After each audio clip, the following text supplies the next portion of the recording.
Allah Subhanahu wa Ta'ala yang telah memberikan rahmat dan hidayah kepada kita semua sehingga kita dapat bertemu kembali pada mata kuliah pengantar pendidikan kali ini. Yang terhormat kepada dosen pengampu mata kuliah pengantar pendidikan Bapak Dr. Andes Ansori MSI dan Ibu Dr. Santi Oktarina MPD serta rekan-rekan mahasiswa yang saya banggakan.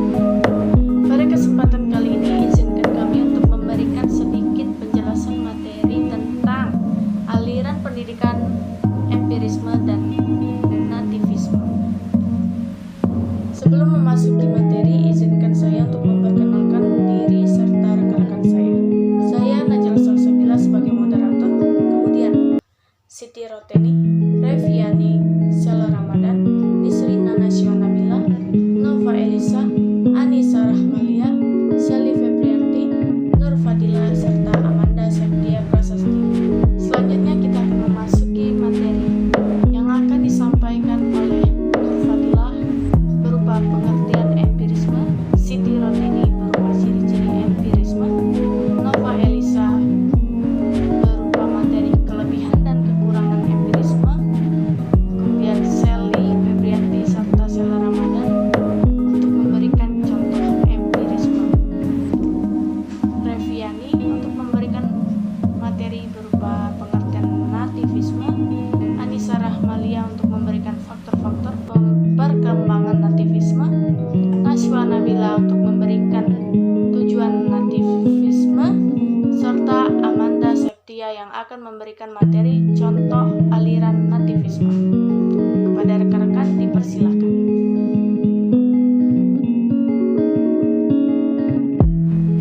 Baik, assalamualaikum warahmatullahi wabarakatuh. Jadi di sini saya akan menjelaskan definisi empirisme. Jadi kata empiris itu berasal dari bahasa Latin yaitu empiricus. Secara etimologis, empirisme itu berasal dari kata empiri yang berarti pengalaman.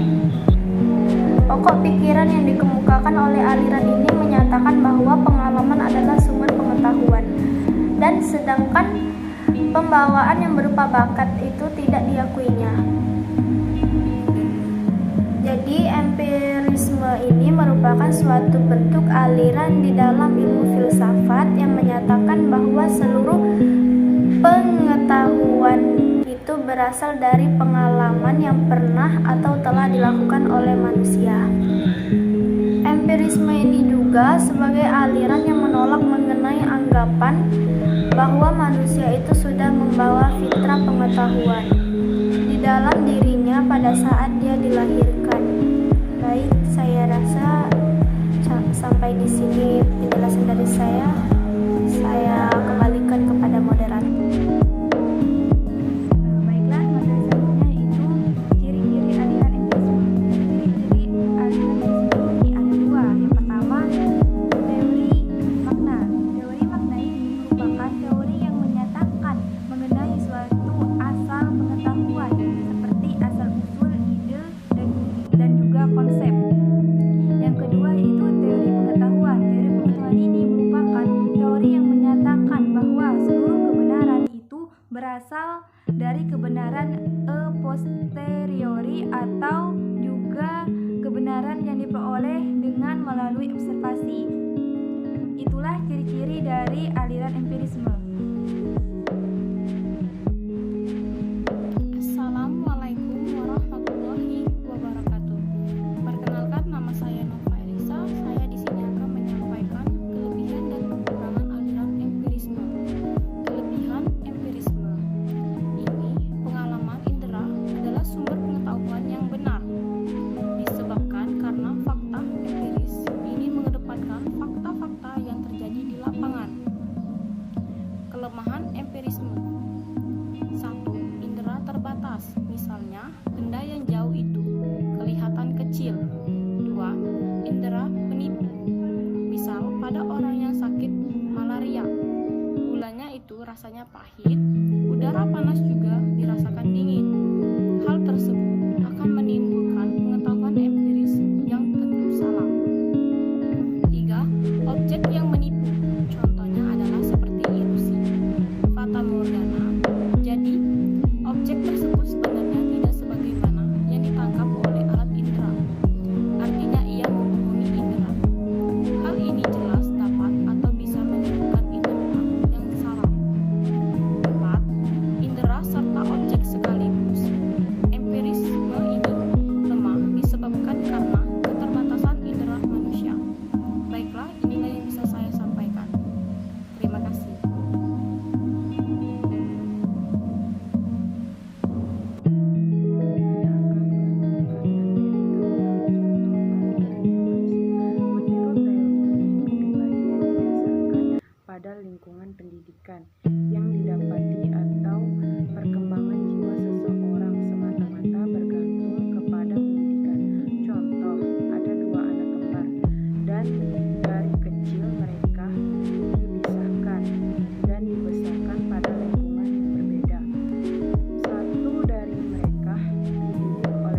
Nativisme berasal dari bahasa Latin nativus yang artinya terlahir.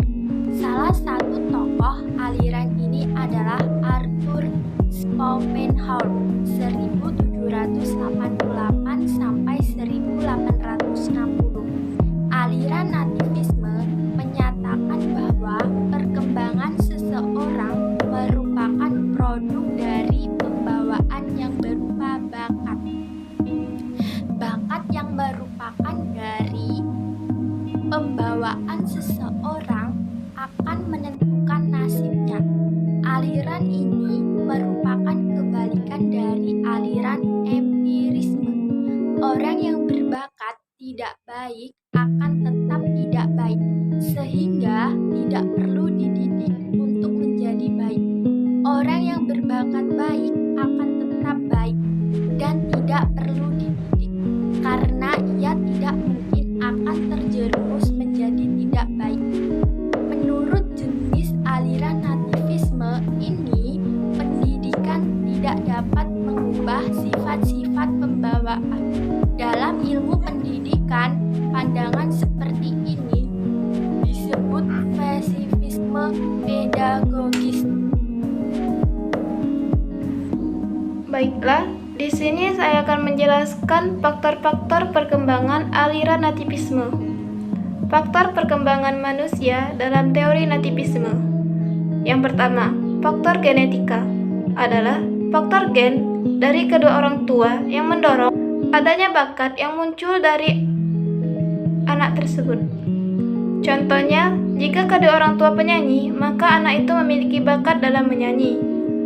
Yang kedua, faktor kemampuan anak adalah faktor yang menjadikan seorang anak mengetahui potensi yang ada dalam dirinya. Faktor ini lebih nyata karena anak tersebut dapat mengembangkan potensi yang ada dalam dirinya. Contohnya, kegiatan ekstrakurikuler yang mendorong anak-anak untuk mengembangkan bakat yang ada dalam dirinya. Sekian dari saya, terima kasih.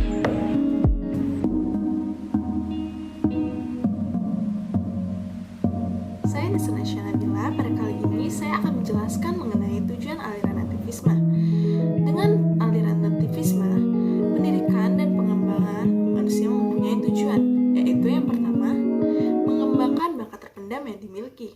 Yang kedua, mengasah kompetensi diri sehingga menjadi ahli merujuk pada pertumbuhan anak. Setiap manusia dapat mengembangkan minat dan bakatnya. Yang ketiga, memotivasi tiap individu untuk menentukan sebuah pilihan dengan keyakinan pembawaan yang dipaparkan. Maka, setiap manusia diharapkan mampu berkomitmen dan bertanggung jawab terhadap segala sesuatu yang menjadi pilihan dalam hidupnya. Baiklah, di sini saya akan menjelaskan contoh aliran nativisme. Jadi, menurut pemaparan di atas telah jelas bahwa pendidikan menurut aliran nativisme tidak bisa mengubah perkembangan seorang anak atau tidak mempunyai pengaruh sama sekali.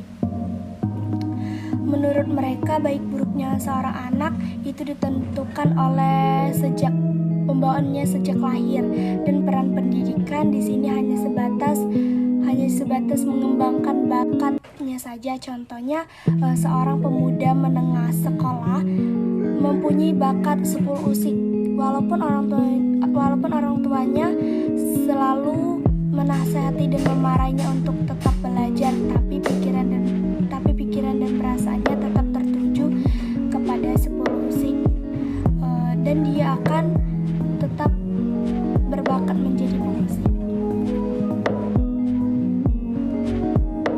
Terima kasih kepada rekan-rekan yang telah memberikan materi. Kemudian saya akan menarik kesimpulan dari penjelasan rekan-rekan. Pemikiran tentang pendidikan sejak dulu, kini, dan masa yang akan datang itu akan terus berkembang. Aliran tersebut mempengaruhi pendidikan di seluruh dunia termasuk Indonesia. Dari dua aliran pendidikan tersebut sudah dijelaskan bahwa kita tidak bisa mengatakan bahwa salah satu di antara aliran pendidikan tersebut ada yang paling baik. Tidak ada seperti itu. Sebab penggunaannya disesuaikan dengan tingkat kebutuhan, situasi, dan kondisi. Karena setiap aliran memiliki dasar-dasar pemikiran sendiri. Sekian materi yang bisa kami berikan. Terima kasih atas perhatiannya. Saya akhiri. Wassalamualaikum warahmatullahi wabarakatuh.